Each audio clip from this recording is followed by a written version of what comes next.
Lolo. I never know if it's Lol overruled or Lolo overruled. Well, everyone's been saying Lolo. Yeah. Everyone's been saying Lolo. We're going with Lolo. So he's actually like a Columbia-educated Alex. Is a Columbia-educated lawyer, and he also worked in like as a public defender. Yep. And he was real fucking righteous about it too, I might add. But he was like topical. His takes were topical to what was going on because he had a lot of problems with the way the justice system worked. But I'm gonna be honest. He started to fucking lose me like 4 or 5 months ago a little bit when he was all like, "Yeah, there's no point in becoming a lawyer. Like you'll just be part of the machine. Don't it's like he was hinting at like what needs to be done. Sort of what you call it accelerationist, where like they're just like we're all going down the toilet anyways. Let's step on the gas and get the revolution over with sort of energy, right? Which is very stupid. The country is not lost yet. Yeah, exactly. Anyways, it came out that he like fucking was another sex pest. Yeah. That fucking bitch. Basically. Again, this is like the third. I fucking followed Andrew Torres. We should actually fucking do Andrew Torres. I have not heard of Andrew Torres. So Andrew Torres is another lawyer who turned out to be a horrific sex pest. I actually want to fucking do like a giant roundup on their fallout because like him and his co-host, like he was harassing not just women but also his co-host, and then it came out, and then he seized control of their podcast, and there was a legal battle, and then he eventually lost. Wow! So the podcast is called Opening Arguments. We took a lot of inspiration from Opening Arguments when doing Gossip Without Prejudice. We're not nearly as good as they are. Let's just be fucking let's be upfront about because they're very legal analysis, and we're much more entertainment. Right? Because like Andrew Torres and people like him, it's just like a constant reminder. Lolo's a constant reminder that like, goddamn, can we get one guy with a mustache that doesn't like secretly like that also thinks immigrants are okay and then that secretly like doesn't follow women home at night? Is like, can we just get one guy that doesn't do that? And it's so tragic because you know what? Fucking clip this. I almost prefer the honest misogyny of the right. I almost prefer that. I'm not saying I want that, but I'm saying this weird, insidious, like I'm your friend, like the false flag. Well, the performative men of the left. The performative men of the left. Which there's another example of like a semi. Have you heard about the Seattle drama of the good cult leader, like the guy who? No, but I did know there was a performative male contest last Saturday. There was? Yeah. That's so funny. A friend of mine actually participated. He didn't win. He's not performative enough. Yeah. Tell me about it. Well, he needed more bell hooks. Like, just like, bell hooks' entire discography. Not to diss bell hooks. I'm just saying reading bell hooks at a coffee shop. You know what I mean? I don't know if you trust that guy's intentions. But anyways, he's the guy. He got canceled recently. I don't know. He's filing it in court. I wouldn't speak to that, but he is. There is a trend on TikTok whenever people are calling out a performative male content creator. They say the dichotomy is crazy because he was wearing like a Carhartt beanie. He was like, I think it's just so funny that I look so tough. And secretly, I'm crying to Phoebe Bridgers in the shower. And then he says, the dichotomy is crazy. It's like, oh, he's 6'4", by the way. Yeah, exactly. Yeah, exactly. I'm 6'4", but that doesn't matter. I'm 6'5", but like I keep all my money in my shoes. That's why I'm so tall. That kind of energy. I know. Yeah, but I know exactly what you're like. This I don't know. Snake's disingenuous. Yeah, Snake's disingenuous, and then like. The weird, I mean, this brings a really great counterpoint to like the left's, I mean, like accountability is necessary, but like, did you hear about like Pete Buttigieg like going on like a town hall and being like, this is what Pete was saying, not my opinion, but like a town hall, and he's like, yeah, we just need to like, we really need to take this trans athletes thing seriously, and basically saying the left is right and people don't like it. But TLDR. He said it more eloquently than that. That's not the story. The story is that like every leftist got on TikTok and Instagram and was like, Pete is useless to us, and like he's not presidential material, and basically just like saying he's dead to us. Yeah. There's no more use. And I'm like, Pete is still the most eloquent, like in my opinion, one of the, if not the most eloquent, like one of the best frontliners for the Democrats' future. He's young, he's eloquent, he's part of the LGBTQ community. 100%, He can bridge and talk the gap between like rural voters and urban voters. And then it's like, no, because he has this one nuanced opinion on trans athletes, which may or may not be correct. He's kill him. And this is the thing that you find with like the difference between the left and the right is like the left is such a I heard someone call it the balkanized left.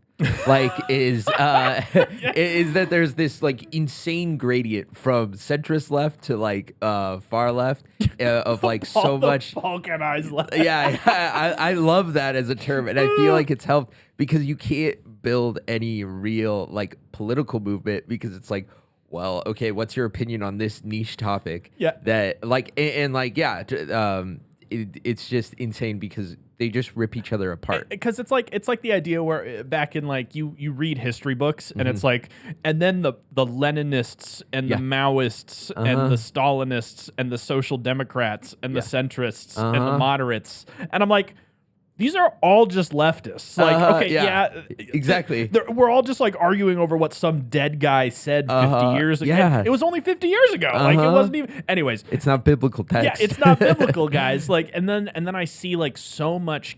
We're still infighting. Yeah, and it's like, oh, Pete maybe thinks there's some nuance to this one trans issue. Yeah. Anyways.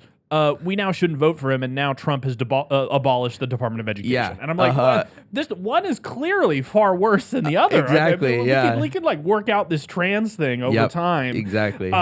Meanwhile, there's no more loans for college anymore? Yeah. Well, and the funny thing is that there's unity on the right between people who are like, well, I think that like we tax the rich too much, and people who are like, there are lizards in the space that the Jewish sky lasers. Yeah, exactly. Yeah. Well, because it's like the right is like fucking Ted Cruz. His wife was called ugly by the current president, and like many other examples that I'm just not that I can't articulate right now. Exactly. And then they're just like, yeah, let's defund like SNAP benefits. Like, yeah, exactly. They know who their allies are. Well, Marco are. Rubio, like Trump eviscerated Marco Rubio, and now he's like, now to the Secretary of State. Yeah, he's a good president. And it's just, I'm just like, why can't we get some of that energy? Exactly. Right? And it was so funny because it's been going around as like there were like 73 to 78 million Democrat voters, and somehow we've landed in a political theater where those 73 million people have zero political power. Until the next election, it's just like nothing. Exactly. Like 73 million people. Yeah. We're too fucking busy like playing these stupid games with one another. Yeah. I heard a quote. It was not a quote, a Hank Green TikTok, where it was like, if you know more about leftist political drama on TikTok than the bill to or the bill that just got introduced to like cut. I forget when it was. It was like a few months ago. Cut funding for student loans, like for like student loans and puppies. Exactly. If you know more about the leftist drama than that, you're doing it wrong. Cooked. You're fucking cooked. Right. Like I scroll through my feed. Maybe it's because the TikTok algorithm knows what I want to like discourse in. Yeah. I pride myself in trying really hard to curate.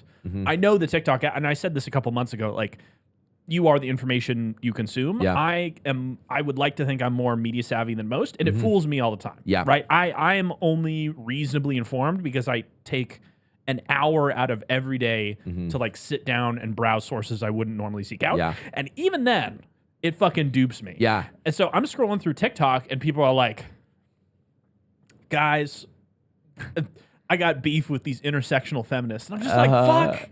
Like, can we fucking point towards the enemy for once? Like, what do we do? Why? And in some ways, I empathize with the Republicans, where I'm just like, too many people have blue hair. Yeah. Like, I hate to, like, I hate to encompass it like that because there's many people with blue hair that like will dunk on me for this. Yeah. But like, oh my God, can we crawl out of? Anyways. Yeah. Well, because ideally we would have nuanced opinions on everything. Yeah. Ideally, world we have nuanced opinions, but it's just like I don't know. It gets more the good guys and the bad guys every day because you just have to. If they're any degree of good, you have to find the good in them. You know what? I hate to say this, not to be a fucking Gavin Newsom knob Uh-huh. slobber, you Oh, know, yeah, like yeah, one of those yeah. fucking meat riders. But like Gavin Newsom has gotten tried to get super cool, and he has like a podcast where he's like, oh yeah, this is true by the way, 76% of our GDP comes from Democrat controlled counties. Yeah. Right. And he's like, he's talking about donor states, how California gives more money to the federal government than it receives, and Texas basically can only function because it's massively subsidized by the federal government, which is on average the trend for most Republican versus Democrat states. Yeah. Washington sends more money to the feds than we get back. Which I would also argue isn't a holistic analysis because there's lots of intangibles the federal government gives us that can't be quantified by dollars. So like that's not quite a fair analysis, but it's Gavin's like going in and being like, yeah, let's fucking hit back for once. And then when Texas Republicans last month or like a couple weeks ago were like, here's a plan to basically gerrymander 5 seats away from the Democrats. Yeah. And California was immediately like, yo, dude, you want to play this? Because like we have an independent commission in California that draws all of the borders so that like no political party in power can like exploit the district mapping, which is also how we do it here in Washington. Oh, wow. Yeah, fun fact. Cool. Yeah, very, very cool, right? I don't want any political party to be like, well, we won the election in a census year. Let's never have an election again. I actually drew a pretty picture on the map that says I won. I won for the next 10 years. Yeah. Right? And which is exactly what North Carolina did. But the Supreme Court has set the bar, like they've declared partisan gerrymandering unconstitutional, but the bar to prove partisan gerrymandering is so high that it's effectively the same thing. That's how we've seen it play out over the last 10 years. So then Texas Republicans were like, we're going to take away 5 seats from the Democrats. And then California was like, you want to fucking play? We could minimize 12 seats right now from our, if we fucking, we have a super majority in our state and we control the governorship, we control our Supreme Court. We could just, the method and manner of elections is up to us. We could just wipe any number of counterbalancing off the map. And then all the Democrats were like crying on forums being like, but what will this unleash? Whoa, what the hell? This is like the first, okay, we'll edit this out. This is like the first moments in a zombie movie where where the planes start flying overhead. Hold on, What is going on? And then I saw a bunch of fucking leftists like crying on the internet being like, but what will this unleash? And I'm like, do I like this? Yeah. Absolutely not. Did we pick this path? Yeah. No, like for once, and Jon Stewart was talking about this on his podcast. He was like, the Democrats want policy. Yeah. Right? But the Republicans want power. Yeah. Power they want to win the game for power's sake. Because they passionately believe in their policies, but the difference is that, like, they can fucking go for the throat because they think power consolidation is the end. Yeah. And then how they exercise it, wield it, and curate it is the objective. And Democrats are, like, so interested in policy and decorum that the game itself to them is infinite.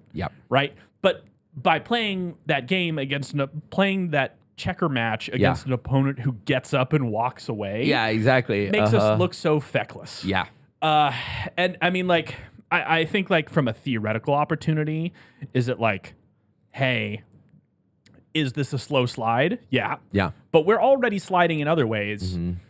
I also don't want to paint myself as an accelerationist, but like, hey, something needs to be done. Yeah. What we're doing, which is nothing. We've done nothing. We're all out of ideas. Yeah. You know, sort of, it all collides. Yeah. Well, if you have the like right accelerationism happening and then there's no left accelerationism, that it's just we're right still accelerating. Yeah. We're like in the backseat of the car and we're sort of nervously like fucking going like, but guys, what if we turn right, we could fly off the cliff while the guy in the monkey in the driver's seat is just like smashing his foot on the accelerator. We're already going off this other cliff. Like maybe we should try and fight for the steering wheel? Yeah, we can steer towards the cliff that might have pillows. We've heard that they like on my Google Maps there says there's pillows at the end of it. Maybe like you just gotta go for that one. Yeah, it's crazy. But anyways, that was a crazy cold open. So Sam, how much do you know about Unknown Worlds? Oh, I've heard it said. I'm trying to remember. How much do you know about Subnautica? Oh, I know about Subnautica. You know about okay, Subnautica, yeah. so there we I've heard go. great things about Subnautica. Have you not played it? I have not. Shame. I really need You're to. off the podcast. I know, right? Yeah. But basically, Krafton is a video game publishing company based in South Korea. They're a parent conglomerate that oversees 13 different video game development studios around the world.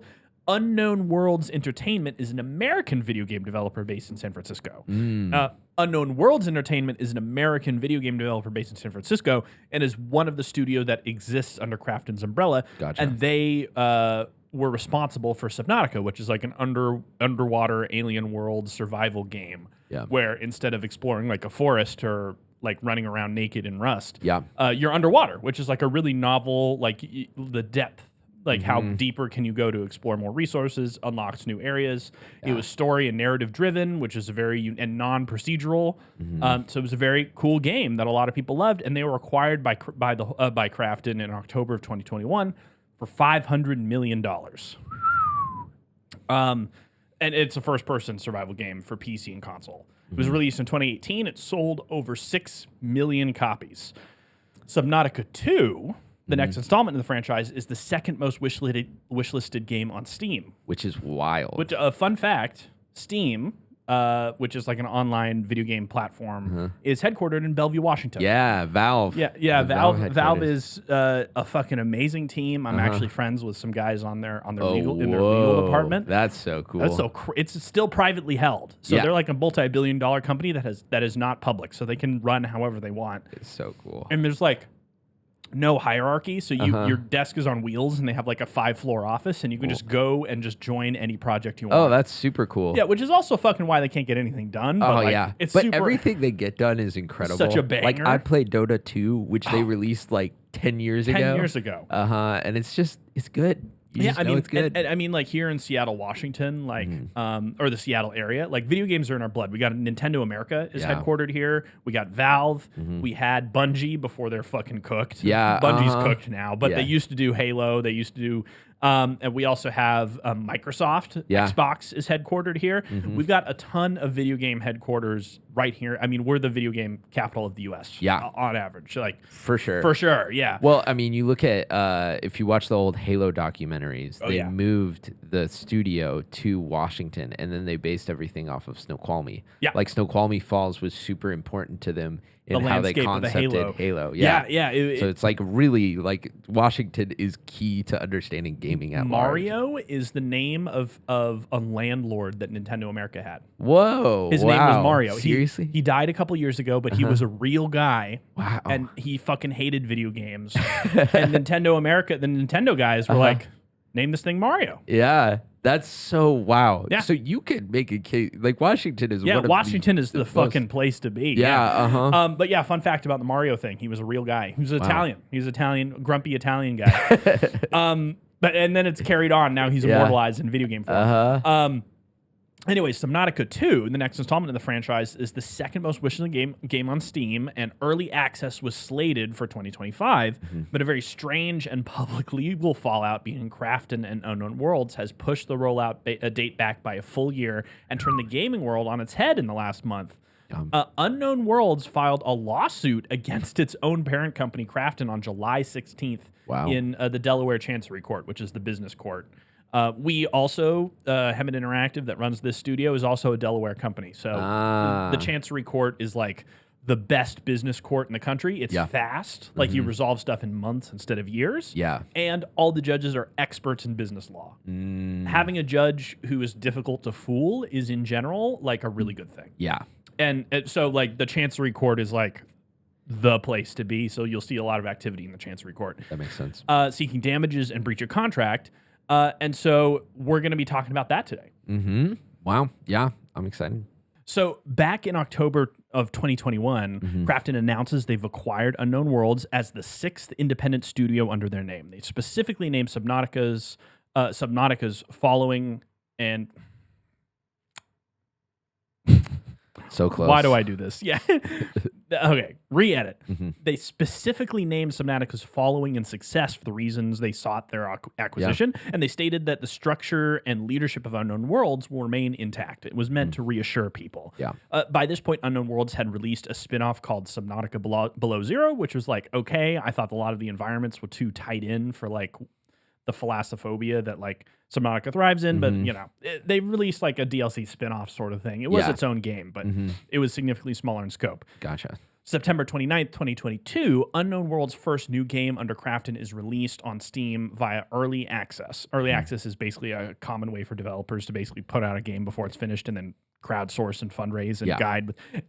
Half the time it's just a scam because like they put out a game, charge a bunch of people money, and then they're like, well, we're under no obligation to finish it. So. Yeah, there was like a zombie game that released earlier this year that had a bunch of early access and then just they just pulled servers immediately day of release. Okay, anyways, the game is a mini game called Moonbreaker. The specific first early access they released. It's billed as a genre defining, but faces immense scrutiny from fans. The full and finalized version of the game is released in 2024, but Krafton declares Moonbreaker a failure.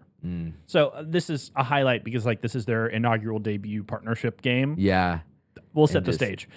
So Unknown Worlds releases the teaser trailer for Subnautica 2, promising the game will be available via Steam Early Access in 2025.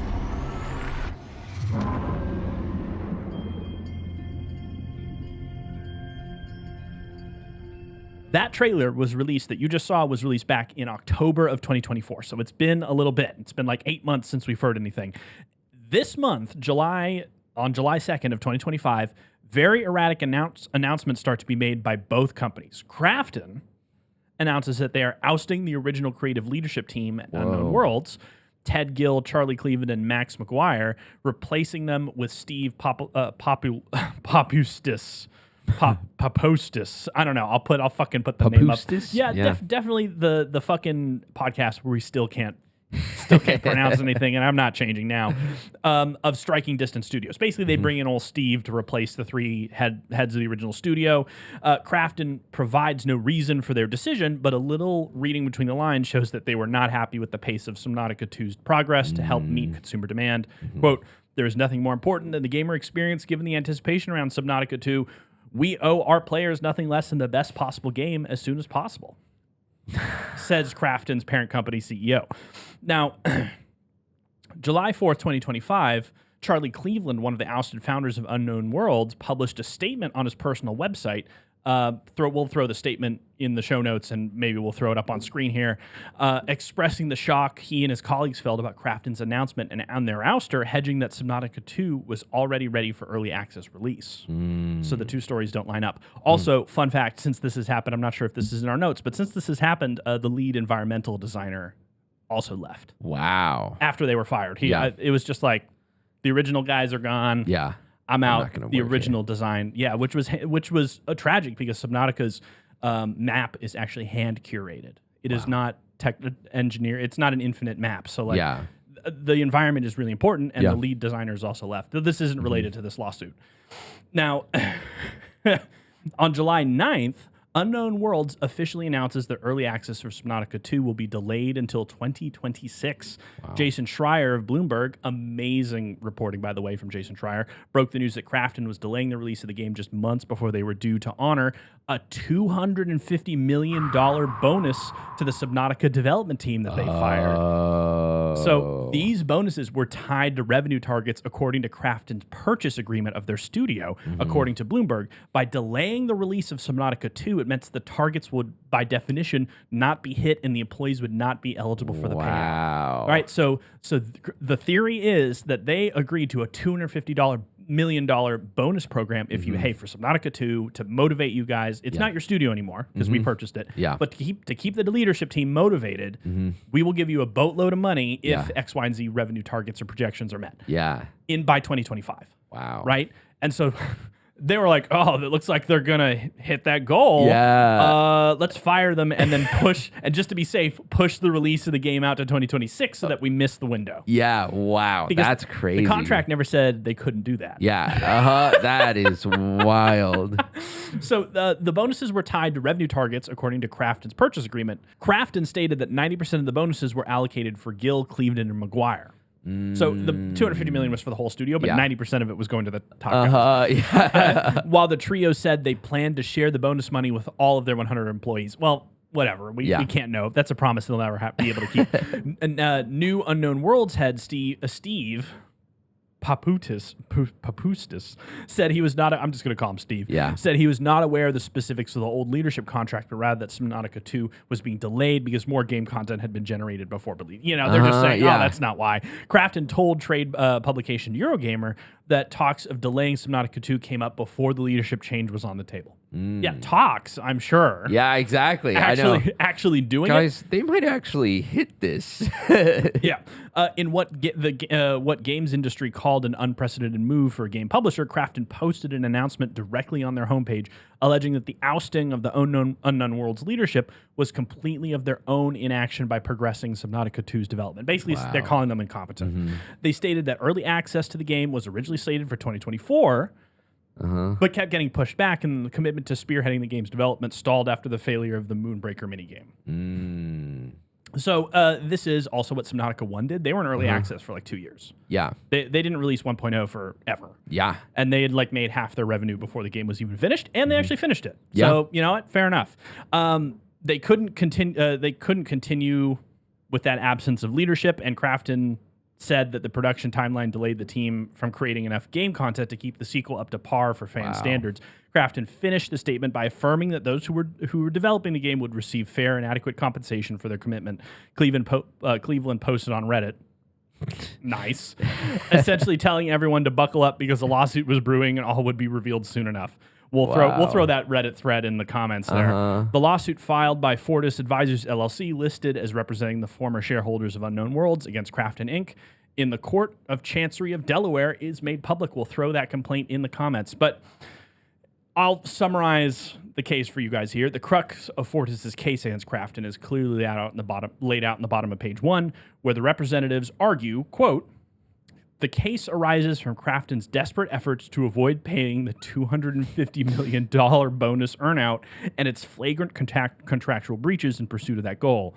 Based on the success of the first Subnautica, the success of previous leveraging of early access, and how many Steam users already had the game wishlisted, Fortis argues Unknown Worlds had every reason to believe they would meet the benchmarks necessary to trigger the $250 million payout this year." 100%. Yeah. Like, I mean, most wishlisted game on Steam is insane. Yeah. And the amount of push you get from that is just crazy. Yeah, so they say that in response to their early projections saying, oh, they might hit this thing, Krafton rolled out an internal campaign to delay Subnautica 2's release, which included pulling marketing materials, refusing key partnerships, not handling key pre-launch tasks.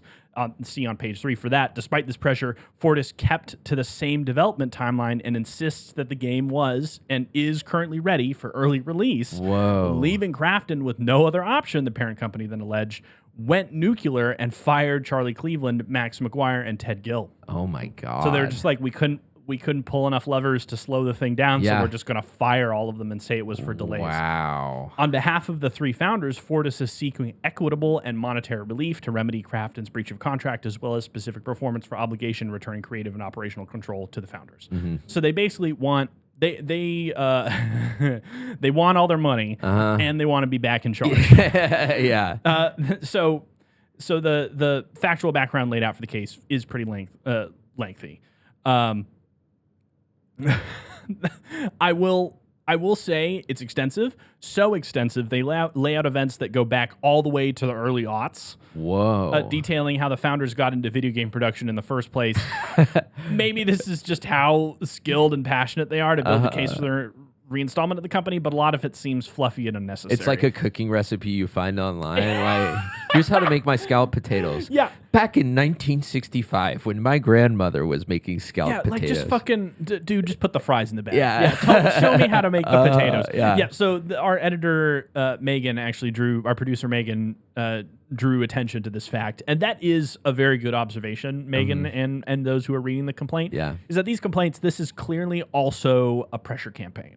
Right. This is a pressure campaign. They want people looking. They know this would hit the news when they filed it, and so they want to really make themselves sympathetic.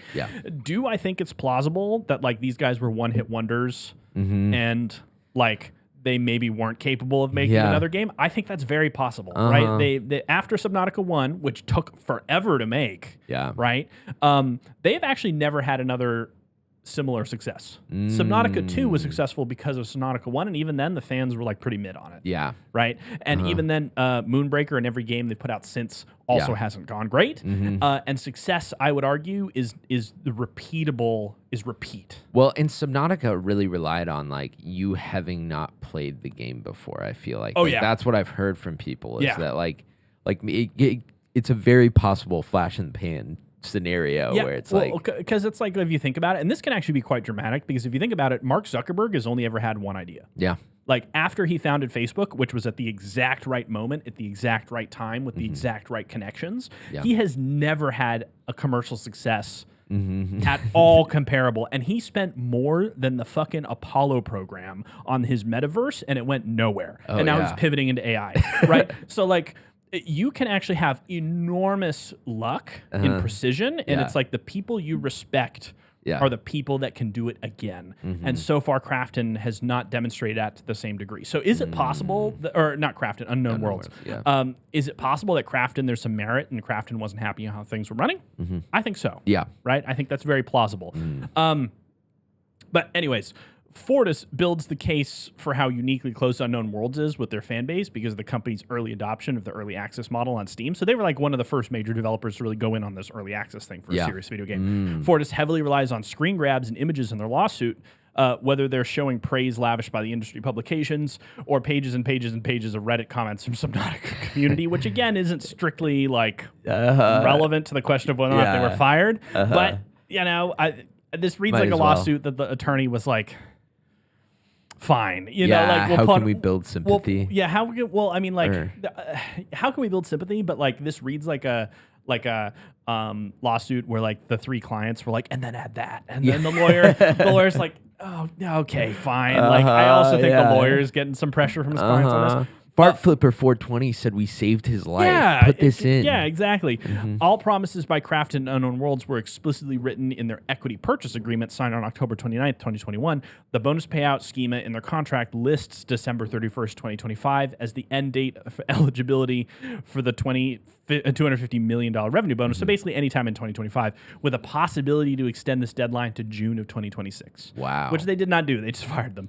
The EPA standard equity purchase agreement. The EPA stated that the founders would maintain all operational and material control of Unknown Worlds so long as at least one of them were still employed at the company. Boom. Fire all three all at once. Yeah. Krafton also promised that they could not terminate any employee during the earnout window, including the founders, without prior written consent of majority of the founders, except for in cases of termination for cause, which is basically what it comes down to. Or when there is explicit misconduct or criminal activity, which is generally what for cause means. And if you leave for cause undefined, you can also list what for cause counts as. So you can define what for cause is. In our equity agreement between me and my investors, we also have something similar where I cannot be fired except for cause, and then it lays out like explicitly like 6 or 7 potential, like a criminal conviction or sexual harassment, like serious stuff. Not just like, we don't like how you're running the company. Exactly. And by fired, I mean divested. Okay. Right? So, like, I can be fired as the head of the company by a majority of shareholders. That's always how it's going to be. Yeah. But to divest and to terminate all future payouts is a very high bar. Gotcha. And so in most equity purchase agreements and other contracts like this, they will be very clear about what that means. And it sounds like, from what they claim, they mostly constrained to like misconduct or criminal activity. Additionally, the EPA stated Krafton would consult with Unknown Worlds before taking any action, quote, that would reasonably be expected to materially decrease the earnout amount. Like firing all three of them. Yeah, exactly. And I think what's telling here is that I am more against Krafton than not, because maybe one or two of the founders was fucking on some shit, but like firing all three of them all at once and not extending the window, and like. It just sounds so sus. The optics are very not good for Krafton here. Revenue projections were shared by Unknown Worlds with Krafton after the release of Subnautica 2's teaser trailer, and game rollout timeline generated immense hype online. And Fortis argues this is when the founders and Krafton fractured. So basically, it is suspicious that like right after they dropped the blockbuster, Krafton was like, oh shit. Yeah. This is getting too much traction. Multiple April 2025 meetings between Unknown Worlds and Krafton executives resulted in Krafton pushing for higher revenue goals because the projections were much too conservative. Oh. Wow. This is because a focal rift between the two companies. Unknown Worlds believed it would shatter revenue projections and therefore scared Krafton that they would indeed have to honor the payout. And Krafton believed the revenue projections were simply too meager and necessitated greater creative stakes in development, which would delay the game's release. So this sounds like a fucking, if that's true, this is Krafton's fault because they basically like miscalibrated their purchase. Yeah. Because they're out a ton of money to buy the studio, and now they're betting on a big blockbuster game, and then if it's blockbuster, they also like structured their deal so they have to pay $250 million more, which is possible. Like this, so courts are very interested in ensuring fairness. Courts are not interested in making sure that like you negotiate right. Like there's no boob, like you're a dumbass. Like we're gonna make you honor your agreement even if your agreement's stupid. Yeah, it just has to be fair. Yeah, right. Exactly. Throughout May of 2025, Krafton assigned a new publishing team to Unknown Worlds to handle the publication of Subnautica 2, and the new team asserted the launch date of the game would be Krafton's call. Krafton's CEO, and this is all stuff I'm reading from the complaint. Krafton CEO C.H. Kim also told Cleveland over a lunch meeting that the launch of the game would be financially ruinous for Krafton, though Krafton denied that after the fact. So they denied later. Several more meetings. That is he said, she said, but like that's kind of on the nose. Yeah, exactly. Several more meetings throughout the month of May pointed to high tensions and two different visions of Subnautica 2's rollout. Fortis alleges that the several letters sent from Krafton to the founders were meant to dissuade them from pushing ahead with the original timeline for publication, alleging violations of contract and fiduciary responsibility. From Cleveland, McGuire, and Gill, Krafton threatened to take over operational control from the founders despite the mandate stating otherwise in their EPA.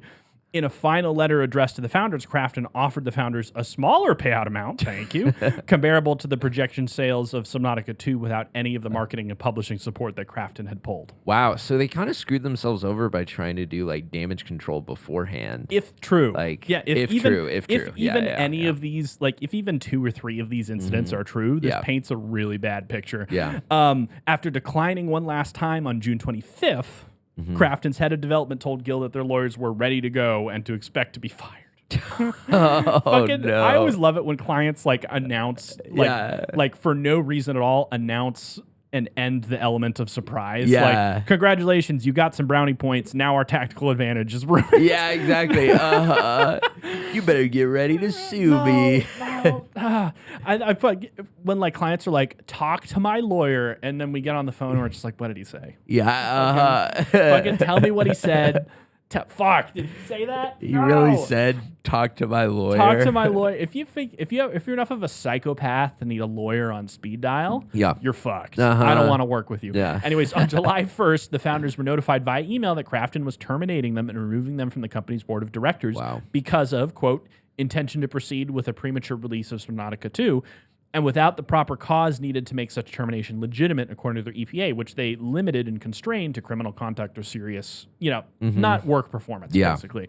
The rest of the complaint's factual background is about 15 pages worth of fan posts and memes to reiterate how strong Subnautica's fan base reaction was, and has been this loud public fight between the founders and Krafton. So, like, I don't know why these guys are shit posting on Maine, which Fortis uses as evidence to show that Krafton has successfully damaged the total earning potential of Subnautica 2 and therefore the bonus payout. So they're arguing, well, this is actually an interesting argument because they're like, hey, Krafton did this publicly and now people don't like us in our game that you own. And so you've done material damage to us by pulling this stunt to begin with. Now you owe us more money is basically their thesis, right? Which actually I would argue has some merit. I'm hesitating about wishlisting Subnautica 2 now that I know that they fucking pulled the rug. The employees left behind are without their original leadership.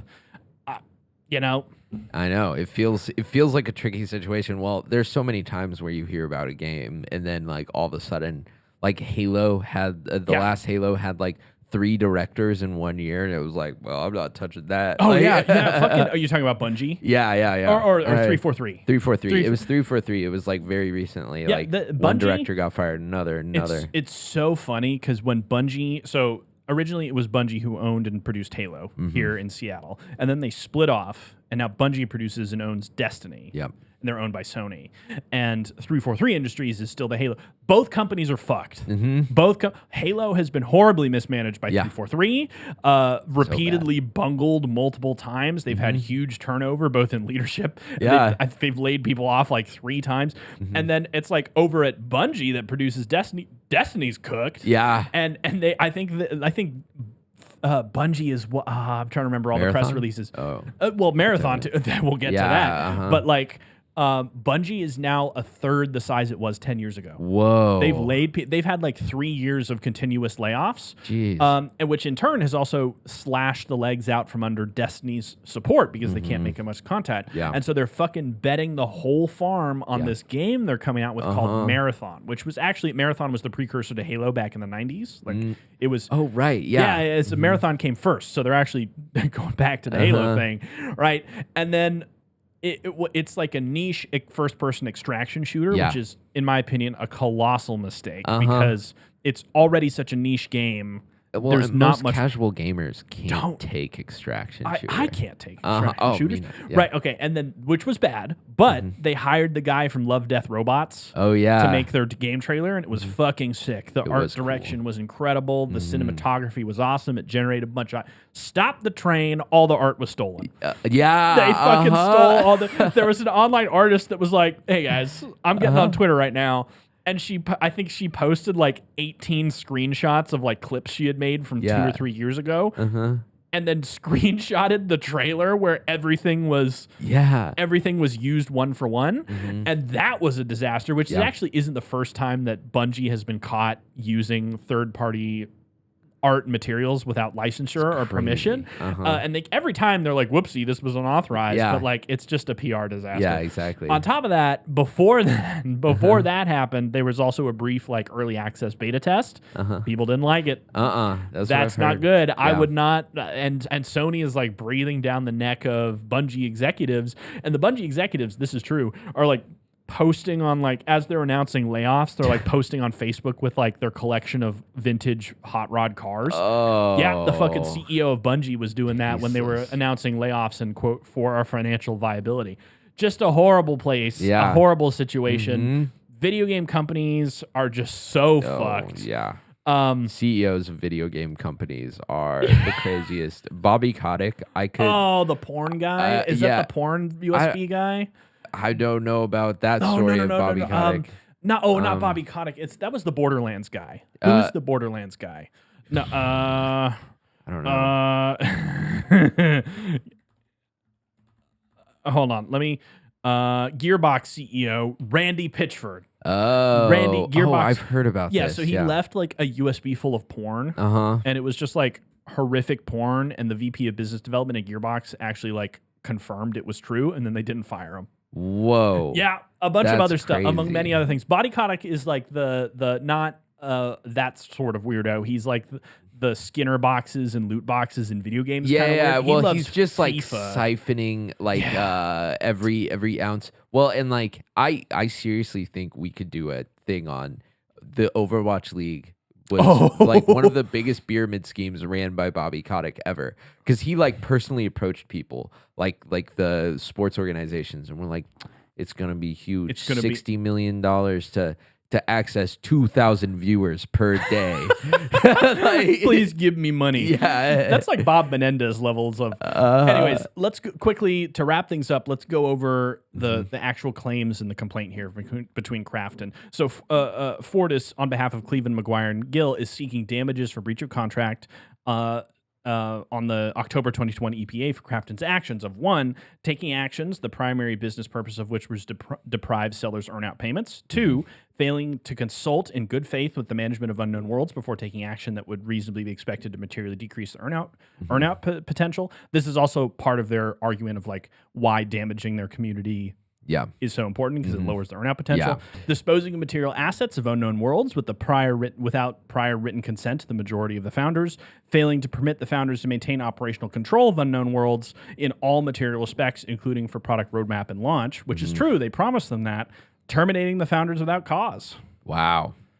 That's wild. They're also asking for equitable relief in specific performance. For, one, to restore the founders to their position in board seats at Unknown Worlds, because their day job, you can have a day job and not sit on the board. So the board oversees the CEOs or the managers of a company, and the investors on behalf of the investors who own the company. Gotcha. So I am on the board of Hemmat Interactive, but I'm also an employee at Hemmat Interactive. Those are actually two different things. I can be one, but not the other. So they're asking for both. Restoring operational control of Unknown Worlds to the founders in all material specs, requiring Krafton to consult in good faith with the founders before taking action in the reasonably blah, blah, blah, blah, blah, barring Krafton from disposing of material assets of Unknown Worlds without the prior written consent of majority of the founders. Wow. Barring Krafton from taking actions, the primary business purpose of which is to deprive sellers of their earnout payments. Fortis is also claiming a breach of the covenant of good faith and fair dealing with a prayer for relief that would order Krafton to reward the full earnout to the founders. And that is true. It isn't stipulated in most contracts of like in good faith. Yeah. Because there's an underlying assumption in contract law that good faith and fair dealing is universal and implied. Gotcha. Right? Okay. I mean, if you want like extra protections, you can define it, but in every contract, you don't have to be like, and everyone promises to tell the truth and be honest and be, because like you that's assumed. Yeah, like, exactly. If you have to stipulate that, why are we contracting? Yeah, You know, and so that is an important underpinning of this whole controversy is that they're like, hey, you gotta like. You fucking did this. Yeah, like, exactly. Back it up, buddy. Yeah, you can't lie. So I'm really interested to see where this goes, but my takeaway is that fucking Krafton may not be in a good spot here. No, it sounds like it. It sounds like they need to rethink how to negotiate because it sounds like they were like, oh man, our game that we invested in is going to be too successful. We have to nerf it. Like it's just crazy to me that they poorly negotiated that bad. Cool, because like I do doubt that the CEO was like, this will be financially ruinous. That seems like a little on the nose, but I do think that like the frantic scrambling is indicative of realizing, oh shit, we made a very bad deal here. Yeah. And that's actually true. Most mergers and acquisitions, not just in the video game company, which are particularly bad, but across the entire economy. I really want to talk more about the economy because that's actually where, and finance, which is actually where most of my training is, not the law, is almost always disastrous. Like 85% of the time, mergers and acquisitions are bad deals for the acquiring company. Almost every time. That's so interesting. Well, it's for a couple of reasons. One, because there are lots of unknown factors that can't be predicted. But two, honestly, that cannot be understated is the human element of who's in charge of these deals. The CEOs at the top of companies are empire builders. There's almost direct correlation between the bottom line size of a company and the compensation of its executive, even if the company is not performing well. Just the bigger the company, the more you get paid, period. Yeah. Regardless of other factors. It's a universal across the entire economy, right? So there's that incentive to just grow bigger. Yeah. Right? CEO isn't paying for this personally. Yeah, right? exactly. Two, the lawyers, bankers, and advisors, the investment bankers, financiers, everyone involved in these deals only get paid if the deal goes through. Do you think on edge cases they would recommend they not get paid? Yeah, exactly. Right? And I know that sounds really stupid and simplistic, but my finance professor when I was in for my master's in business school was like, yeah, that's like 80% of the reason. Like the economy, the merger, the M&A economy is geared to make deals, and no one's going to tell anyone to stop because the fucking CEO at the top is, on average, CEOs only last about 18 months at large companies, right? So CEOs won't be around that long. Let's just push this deal through. That's going to take like 18 months anyways. And by the time he's out, someone else will come in, right? And the next thing that comes in will be like, this isn't my fault. It was the last guy. And the cycle repeats, right? And so it does not surprise me that like mergers are disastrous. Yeah. And Krafton may be one of them. Also, I don't know if you can hear, ladies and gentlemen, but the Blue Angels are here in Seattle. So if you hear, we may remaster it out of the audio, but we got Blue Angels flying overhead all day. So like I could talk about mergers and acquisitions all day. I would love to talk about most of the time they're not good. That's so interesting to me. Most of the time they're not good. I mean, it's possible they can get synergy, but like the value of the synergy is what people are in theory negotiating over. Like who walks away with the value of that synergy. And most people are very bad at estimating it. Well, and like the ideal, like I've heard about this before, is that like, I mean, there's been these mass waves of consolidation. And generally, it's best when it's a very simple company. Yep. Like car washes. Car wash, there was like a gold rush on car wash M&A in the 90s into the 2000s because it's just like you hire a 16-year-old kid from anywhere and you've got a fully functioning car wash, man. Well, what's so funny is that car washes are now just automated. Yeah. Like, no, I can't find any car. I mean, I think there are a couple, but like all across all the Seattle area, there's only like 3 car washes I know that have anything more than a teller. Yeah, exactly. Right? The whole thing is just coin operated, or there's like no one there. It's coin operated. Yeah, exactly. Or there's just one guy taking payments at a booth, and then you just roll through and then do the vacuuming yourself. Yep, exactly. Because like now it's a terrible business because no one gives a shit about their car on average, and the margins are really narrow because you've got you can't scale because you're hard location, which means you've got all the liabilities of like a fixed asset. The machinery is really complicated, and you got to maintain it, and it's always doused in water. Yeah, the ultimate corrosion element. And then 3, you can only charge like $30. Yeah, exactly. That's the max you're gonna pay. Yeah, like $30 to $50 if you're lucky. Right? So business structure is really interesting to me. It's why I'm in podcasting. You can't make money in podcasting unless you're in the top 1%. But if you push into that top 1%, you make millions. Yeah. Like even the most sophisticated setups aren't that expensive. Yeah. Like, what, like 20 grand? Right? Yeah. Seriously. You know? And so what's interesting is that we are making any money at all. This podcast is a loss leader, but it gets us brand recognition. That's what we're paying for by making this, right? When I was doing OCI, shout out to the OCI people listening to this right now.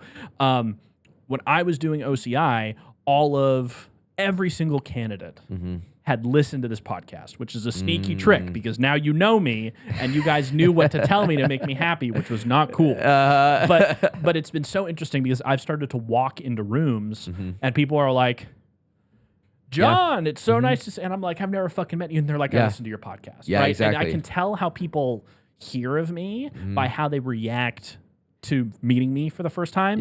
If they're very casual and friendly and they're like dapping me up in like situations that would not normally warrant that, I know they found me through the podcast. Yeah, because podcasts are very intimate. They're like that people listen to it when they're doing the dishes or they're folding their laundry or commuting to work. Moments of like vulnerability and personability. Yeah. Right. But if you find me on LinkedIn, which is a smaller audience, it's much more professional and they're much more transactional. Yeah. Right. It's just a different environment.